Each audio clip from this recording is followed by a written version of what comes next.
So last year on my brother's Nintendo Switch, I played Woodletree Adventures Deluxe. And this year, on my brother's Nintendo Switch, I am playing Woodletree Adventures Deluxe in the same month, January last year and this year. It seems I just can't get away from this game, but my opinion on some things has changed. Firstly, last time I think I said I would recommend getting the PC version if you wanted this game. I changed my mind. I recently played this game right alongside the PC game, and the PC game is definitely less polished in terms of control. The extra level I've changed my mind on. The extra level in this Switch version is a lot better designed than I gave it credit for last time. So that's worth it alone, I think. The deluxe version worth a few extra dollars for that level. But also they fixed up Woodle's jumping mechanics so his jumping is more responsive and simultaneously more challenging. They got rid of some clipping and physics issues. The checkpoint system is still broken, but overall this is a much more finished product. Like if you play Woodletree on the Steam release, you may get the impression it's not quite finished. This version of Woodletree feels finished. It feels done. And it controls much better, so I do recommend this one. It's strange for my opinion to change so much on a game I've played so many times, but this most recent time my outlook on the game has been more positive. You know, people change from month to month, year to year. You know, what I believed in January of last year, I don't necessarily believe now. Time for the first level. The music for this level is called Call for Action, and that's suitable. It's a sort of mystical theme with undercurrents of heroics and responsibility in it. It's a bit more surreal than the rest of the Woodle soundtrack, and also has a sense of foreboding and duty attached to it. It's a bit more emotional than anything else you hear in Woodletree. And it's a lot of emotions at once. It's hopeful but also desolate. You know, like a call for action, there's a need for a hero. And that hero is Woodletree. Or just Woodle, I guess, if you want to be informal about it.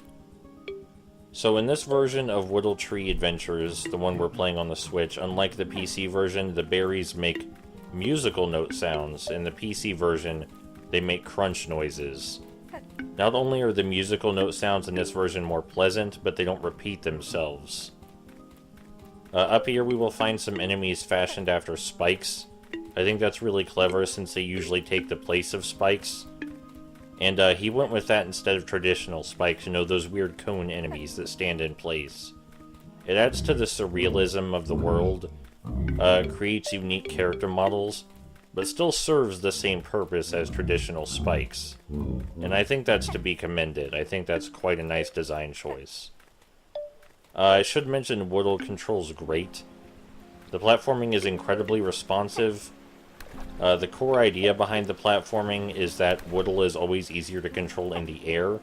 He has a lot of momentum after he lands, and you want to cancel that momentum by jumping.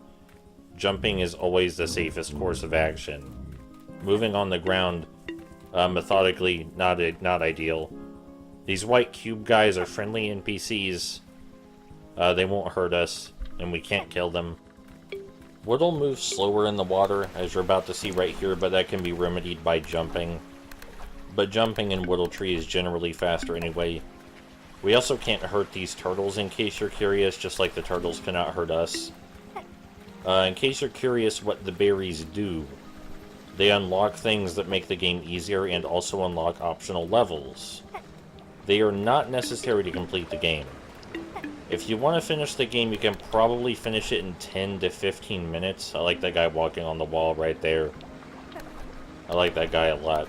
You can probably finish this game in 10 to 15 minutes if you just rush straight for the water droplets. You need 3 to complete each level.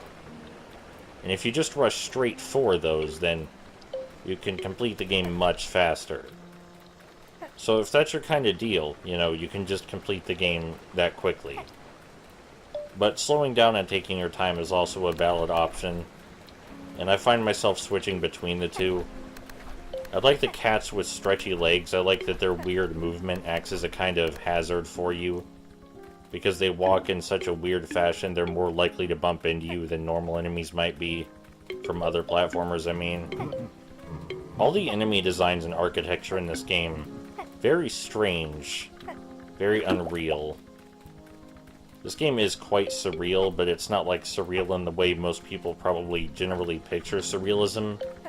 It's like a child's dream wonderland as opposed to something twisted. You know, it's a wholesome kind of surreal. It's also very organic. Alright, that's the first level out of the way. The next level is really good because it lets me show off how great Woodle's platforming is, how fantastic he controls. Because there's a lot of precarious platforms right here in this level, especially at the start, but as you'll see, not only am I an expert at Woodle, but Woodle controls fucking fantastic. Just look at how effortlessly I'm leaping from platform to platform without a care in the goddamn world. Can you do that in every 3D platformer you play? I don't think so. Woodle just controls that good. And you might think that makes the game a bit easy. I wouldn't say the game is hard, but you do have to goddamn aim your jumps, alright? You only have the one jump. It is a single jump. But mostly there's the momentum to account for. As you just saw, and as I said earlier, Woodle has quite a lot of momentum when he lands, which means he can just run himself straight off the platform if you don't cancel his momentum in time. And that's a real concern. That's where the primary challenge in the platforming in this game comes from, is Woodle's momentum. Not really anything else, because the platforming controls are really precise. Woodle controls great in the air. You can move across precarious small platforms with absolute ease. It's just his momentum after he lands, that's the challenge.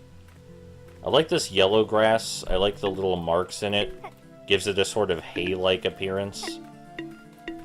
You may notice in this area in particular there are very strange wind effects that act nothing like real-life wind but are still recognizable as wind, and I think that's beautiful. There are also these vortexes in this level that can give us a boost and allow for some speedrunning strats, such as that. The vortexes can be difficult to get a hang of, but generally you want to jump into them instead of walk into them, I find. I also really like the, we're not in a great place to show it off right now, but I also really like the exaggerated lighting in this game. The sun's presence, even though you can't see the sun, is very exaggerated. The shadows are very exaggerated. Everything is surrealistically bright and vibrant. It's as though in this world in particular, although shadows and light still exist as we understand it, darkness simply isn't a thing, in spite of lighting still working the way it does in our world. It's quite bizarre, and I mean that in a good way. I swear I'll get these berries, just give me a second. The spikes on the ceiling or stalactites or whatever don't hurt us, in case you can't tell, because I'm ramming Woodle's head into them over and over. Another reason I'm revisiting this game right now is that I believe last year around this time, I got confirmation that Woodletree 2 is being ported to the Switch. And I waited a whole year with no more word on that, but just last month, the developer of this game, Fabio Ferreira, released footage of the Switch build, and he said it will be coming out in a few months. And I assume the reason the Switch build is taking so long is because Woodletree 2 had a lot more to fix than the first one. And it seems like it controls really well based on the build footage he showed. So I'm excited to play it finally because I cannot get it to run on either of my computers as the game seems to simply not want to work. I appreciate that the camera changes to the optimal angle here. I appreciate that a lot. I always find it kind of shocking how cynical people are about this game. I know it's given away in a lot of bundles very frequently, but like, if you just play it for a few minutes, you can see. Also, we got our first leaf upgrade. This lets us shoot a projectile. Anyway, if you just play this damn game for a few minutes, you can see there's a lot of love put into it in so many ways. Into the environmental design, the characters, the art style, the music. It's definitely a labor of love. And it's a labor of love that controls really well, and is generally fun to play and look at and relax with, so, you know, there's also that. All of these locations are so... here's the exaggerated lighting right here. I love it. I love it so much. All of these locations are so distinct and strange, but also at the same time organic. This game clearly has a lot of block platforming in it. The geometry is mostly blocks. The platforms are mostly blocky. Things are just arranged in different block patterns. But at the same time, they're arranged in a way to make them seem like natural extensions of the world, which is unusual for a game based around block platforming. Usually in a block platformer, there's some sort of factorial or industry bent to it. Like, even in Mario, there's, like, screws in the block platforms, or they're just wood blocks floating from nothingness. But in this game, all of the blocks all the blocks are organically attached to the world, and feel like an extension of the world, because the blocks are the world. This is the whole world. And the creatures are suitably surreal to fit with this blocky world and the strange color schemes and generally bizarre atmosphere created here. The game describes its own art style as catchy and unique. I don't disagree that it's unique. I think it looks quite beautiful. I think it's quite a striking art style. Never seen anything else quite like it. Never seen anything else quite like these creatures that live in this world. You know, it's quite an imaginative place. Like, when you look at it, it's easy enough to process. You're like, oh, it's just geometric shapes. But can you imagine actually building a world like this? Like, imagining this stuff and actually building it in three-dimensional space? Because Fabio did that, and I cannot imagine doing that. I cannot imagine building a block platforming game that manages to feel organic, like some sort of otherworldly experience like this. And the graphics are relatively flat textured, but that definitely adds to the appeal. It says a lot more with much less. And in addition, the way he uses colors to ensure that nothing is ever dull to look at, or just slight splotches of very simple geometric shapes. Like, for example, he's clearly going for like a bee thing here, with the yellow and orange honeycombs. Very simple shapes. You could probably make them if you spend enough time in a 3D modeling program quite easily. But it's what he does with them, the way he puts them together, the way he mixes the colors, that makes Woodletree feel so organic and surreal and different. Also, these are kind of hard to platform on because of Woodle's momentum. I'm just gonna come out and say that. They're beautiful, but hard to jump on. I think that's the best way to describe this section of the game. Some people may consider it a shame that this game is so tiny, that the levels are so small that the game can be finished in 10 to 15 minutes if you rush it, and 30 to 40 minutes if you don't rush it. But honestly, I think the short length is a plus. You know, I do wish there were more of Woodletree, because I love it. But also, I've replayed it so many times at this point, I cannot actually count anymore how many times I've replayed it. And I wouldn't have replayed it so many times if it weren't so short and sweet. You know, it comes here, it shows you a beautiful world, and then you go away. All in the span of an afternoon. You boot up the game console, you're transported to this surreal wonderland full of blocky shapes with a round, chubby, cute tree man. You save the world by bringing it water, and then you're on your way out until you meet him again. I also just quite like the simple concept of Woodletree. I find simple concepts like this one to be kind of romantic, like, the world is thirsty, go get these special magical tears to give it water, and you send this cute little tree guy to go do it. It's a very simple story, but it has a charming protagonist, and the magical tear angle is always something I can get behind. Surprisingly common trope, the magical tear angle.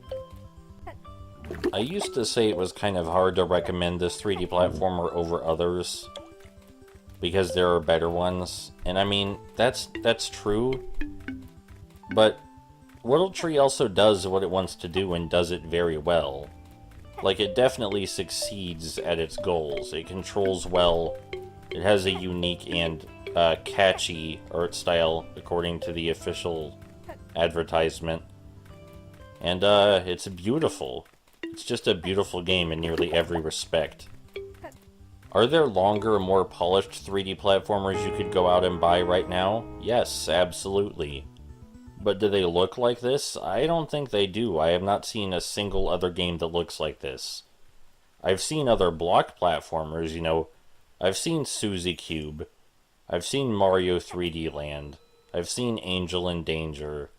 I know there are other block platformers that look like Super Mario 3D Land. I know this. But none of them are this organic. You know what I mean? None of them give you this world made out of blocks that feels like a real otherworldly fantasy land. Like a strange place with actual creatures that inhabit it. Completely unrecognizable from your own world in every possible way, but still so full of life. Anyway, this is the extra level that came with the Switch version we are playing. The enemy placement, as you can see, a bit more threatening in this level than any of the other levels. The enemies are placed in such a way as to be a genuine hindrance, while in other levels they aren't so much a genuine hindrance. They really get a much better time to shine here. This level is also unique in that it's very open. There are many ways to climb up and down this giant level. There are still 3 fairy tears to collect, as with all the other levels, but in this specific level... That was a poor decision. But in this specific level, there are so many ways to reach the tears. You can come at them from so many different angles, and there are so many different pathways, so many berries you can miss, or collect them all if you explore enough. While all the other levels are strikingly linear, this one is much more open, more like a traditional 3D platformer collectathon sort of deal. It's like a bigger traditional collectathon, but condensed into a single level. And it's quite well put together, and there's no wasted space. For example, here at the bottom of these platforms, you can see there are berries that wind back there through the pillars, because Fabio saw that space back there and said, I should put something there, so that way there's incentive to walk through this maze of pillars. And he did. You know, that's really good graphic and game design, is to not waste space like that, to put something there. He saw that winding path through the pillars in his mind and said something should go there, and then he put it there. This level has a whole lot of offshoots to it in optional areas, which makes it feel like a giant playground in a way. And I think that's fitting. It's not quite as, what's the word I'm looking for? It doesn't quite have a theme to it the way the other levels do. But there's a lot of variety in what you see here. When you think of it less like the other levels and think of it instead more of like its own really short open world 3D platformer unto itself, this level is much easier to appreciate. The music is also quite similar to other open world 3D platformers. The music in all the other levels in this game very different than this. The music in all the other levels is surreal, sometimes discordant, and it really matches with the strange otherworldly atmosphere. The music in this level, though, much more traditional 3D platformer type stuff. Maybe something you'd hear like in a Banjo-Kazooie fan game, which this most certainly does not play like at all. So if you're looking for that, I apologize, but you can probably see by watching that this game does not control or play or look anything like Banjo-Kazooie. Or look like anything else, for that matter. You know, my love for this game runs so deep, I guess it's inevitable I would have ended up talking about it again. The channel is called Playable Passion. You know, it's kind of what I do. I'm passionate about video games. My opinion on the details of this game change quite frequently, surprisingly. Not quite every time I play it, but nearly every time I play it, my opinion changes on some of the details in this game. And I think that kind of acts to highlight how just how humans are. Humans change their minds about things a lot. Sometimes for obvious reasons, and sometimes not so obvious reasons. Maybe you just thought of something you didn't before. Maybe you unthought of something that you thought of before. There are so many options. But as I have already played this game on the channel twice, I think after this level we're going to cut the video, because I just really wanted to talk about Woodletree again and tell you how much I appreciate it, how surprised I am at how cynical people are about the game. And I wish more people would appreciate the gorgeous art style and all the work that went into lovingly crafting this world that is absolutely nothing like our own. But instead of it being twisted or messed up, it's just sort of childlike and innocent. And also the enemies that are just spikes. You know, they're used in the same way as spikes, I said that, but they just have spikes on their head. I think that's really funny. But that's Woodletree again, for the third time. And I still really, really like it. What a surprise.